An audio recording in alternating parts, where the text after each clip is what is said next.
My brothers and sisters in the Lord, it is always nice on this fourth Sunday of Advent that the Church gives us a gospel taken from the life of our Blessed Mother. And certainly if we have not been journeying with Mary during this Advent season, certainly now is not too late to journey with her as we approach the great feast of the Nativity. A few days ago, I was thinking about what were the lessons, or what would be the lessons that Mary would teach us, that Mary would desire each of us to obtain as we continue these final waning days in the season of Advent. A few days ago, I saw this little video on social media. It was a little Christmas pageant, and I believe the children were probably only maybe 4 years old. And there was Mary and Joseph, there was an angel and a little shepherd, and they were all gathered around the little stable at the creche where the baby doll was laid for baby Jesus. Other children were singing in the background, and all of a sudden, I guess something happened that was not in the dress rehearsal. The little 4-year-old lamb that was kneeling there by the creche, she took baby Jesus out and she began to run off with him. And then all of a sudden, Mary's eyes got this big. And Mary got up and she tackled that lamb until it fell to the floor. And baby Jesus went flying. One of the lessons Mary teaches us is don't mess with baby Jesus. But you see, my friends, what does Mary teach us in these final days of Advent? I think one of the things that Mary teaches us is this, my brothers and sisters, that God works in the smallest parts of the smallest aspects of our lives. God works in the smallest parts and the smallest aspects of our lives.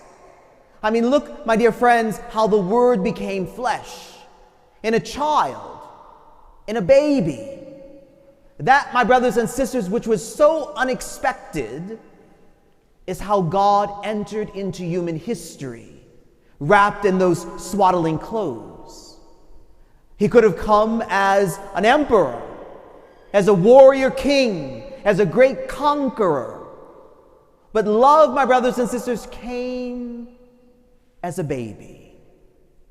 God works in the smallest things and the smallest aspects of our lives.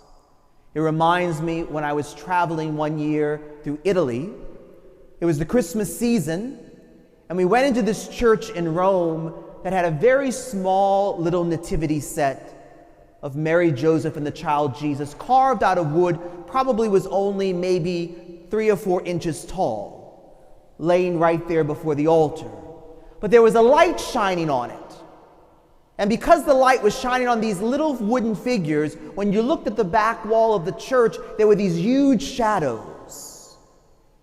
My brothers and sisters, that's what God reminds us, is that even in the smallest things in life, when you and I allow God to shine in us and through us, the shadow that we cast, the light that we give off, whatever it may be, is so much greater.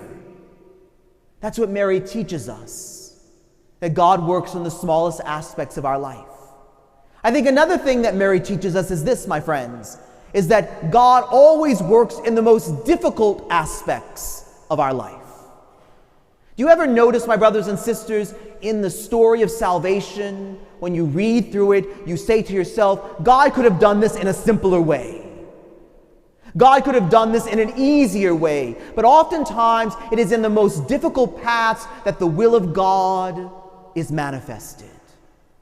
I mean, look at the Christmas story itself. I mean, Mary and Joseph have the child Jesus, and as they're traveling, my brothers and sisters, it's during the time when King Herod was the ruler. I mean, why did God choose the time of the reign of King Herod, who's one of the most ruthless rulers in that particular period of time? Didn't want anyone to come against his power or his prestige or his ability to rule.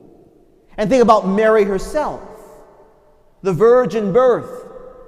When the angel appeared to Mary, You will conceive and bear a son and name him Jesus. And Mary says, how can this be? I have no relations with a man. Now, I don't know about you, my brothers and sisters, but I bet there were some people back there in Nazareth that were gossiping about Mary. They were gossiping about what happened over here. How do I know that, my friends? Because I know all of you in the church here, I hear you gossip. All kind of different things. And it's certainly not just about that. About the person who walked in, oh, can you believe she wore that? Oh my, that color looks horrible on her. We all have that tendency, my friends. But we know that God works even in the most difficult aspects of our life. His power is shown. Mary also shows us, my dear friends, about what it really means to be blessed. Because to be blessed, my brothers and sisters, is a great paradox. Mary is greeted by her cousin Elizabeth. Blessed are you amongst women. Blessed is the fruit of your womb. What does it mean to be blessed, my brothers and sisters? It means that you and I can never separate the cradle from the cross. Because Mary was blessed. Mary was the mother of God, but she also watched her son die on the cross. She was Our Lady of Sorrow. The great paradox, my brothers and sisters, means that to be blessed is that we have to have the joys and we have to have the sorrows of life, and they all come together to bring about God's will. The great paradox of being blessed, or what it means to be blessed in our lives. And certainly, my dear friends, one of the final things, and there are many things, but at least one of the final things I want to point out is this. Certainly, Mary shows us the great paradox of being blessed, but Mary also shows us the importance of bringing Christ to others. Bringing Christ to others. Mary finds out that there is a need. Her cousin Elizabeth is with child. She is an older woman. Mary goes in haste, and she brings the child Jesus with her. But in her whole life, my brothers and sisters, Mary brings Jesus to a waiting world. And that's the challenge for each of us in the church today, is that we are called to be like Mary, to bring Jesus to a waiting world. We're called to be like Mary, to bring Jesus to our Christmas celebration. Because let me tell you something, my dear friends, the greatest gift you can give anybody this Christmas is Jesus. It's not the new technology. It's not the new cell phone. It's not the new pair of shoes or boots or clothing. The greatest gift that you and I can give any single one in our lives is the gift of the Lord. The gift of the proclamation of the gospel. The gift of bringing the Lord Jesus into all the events and circumstances of our life. You know, I always say to the children at school, I say, what is the first gift that you're going to unwrap on Christmas? Well, my brothers and sisters, that's the question for all of us. What is the first gift that we're going to unwrap? And if it's not the gift of the Lord, then you see, my dear friends, our Christmas celebration has come and crashed and burned. Because you see, we are called, my dear friends, to bring Jesus to others, to bring Jesus to the world, to bring Jesus to our families, to bring Jesus to our children, to bring Jesus to all of those, my dear friends, who have to hear, who have to see, who have fallen away, for those who are searching, for those who are hurting, for those who are in need. You see, my brothers and sisters, as we continue in these final days of the season of Advent, let us look at the model that our Blessed Mother gives us. And let us remember, my friends, that God works not only in the biggest things of our life, but He also works in the smallest things. That God works in the most difficult circumstances of our life. That God, my brothers and sisters, wants each of us to be blessed by understanding that the joys and the sorrows of life must come together so that we can never separate the cradle from the cross. And let us remember, my dear friends, that as we approach the Feast of the Nativity, let us ask ourselves, are we bringing Jesus to the world? Are we bringing Jesus to our families?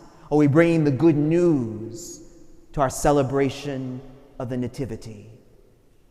Because you see, in the end, my dear friends, Christmas without Christ is not Christmas at all.